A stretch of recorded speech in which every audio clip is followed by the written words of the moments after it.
is it that we don't seem to be able to adjust ourselves to the physical environment without destroying it?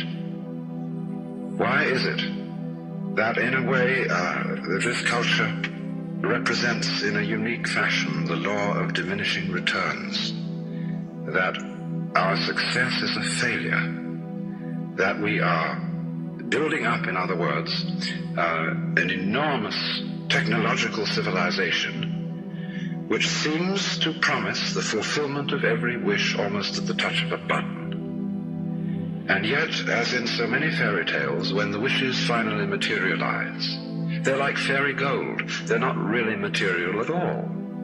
In other words, so many of our products, our cars, our homes, our clothing, our food, it looks as if it were really the instant creation of pure thought.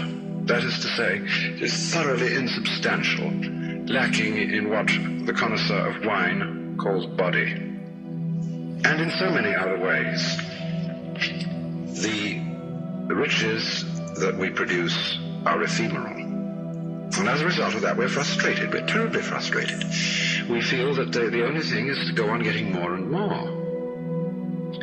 And as a result of that, the whole landscape begins to look like the nursery of a spoiled child who's got too many toys and is bored with them and throws them away as fast as he gets them, plays them for a few minutes. Also, we're dedicated to a tremendous war on the basic material dimensions of time and space. We want to obliterate their limitations. We want to get everything done as fast as possible. We want to convert the rhythms and the skills of work into cash, which indeed you can buy something with, but you can't eat it. And then rush home to get away from work and begin the real business of life, to enjoy ourselves. You know, for the vast majority of American families, what seems to be the real point of life, what you rush home to get to, is to watch an electronic reproduction of life. You can't touch it. It doesn't smell, and it has no taste. You might think that people getting home to the real point of life in a robust material culture would go home to a colossal banquet or an orgy of lovemaking or a riot of music and dancing. But nothing of the kind. It turns out to be this purely passive contemplation of a twittering screen. You see mile after mile of darkened houses with that little electronic screen flickering in the room. Everybody isolated, watching this thing, and thus in no real communion with each other at all.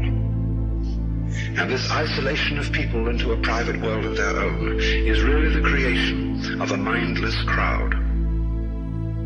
And so we don't get with each other, except for public expressions of getting rid of our hostility, like football or prize fighting.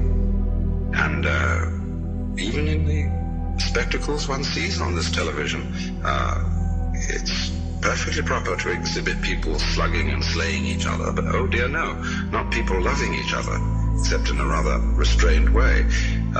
One can only draw the conclusion that the assumption underlying this is that expressions of physical love are far more dangerous than expressions of physical hatred. And it seems to me that a culture that has that sort of assumption is basically crazy and devoted, unintentionally indeed, but nevertheless in fact devoted, not to survival, but to the actual destruction of life.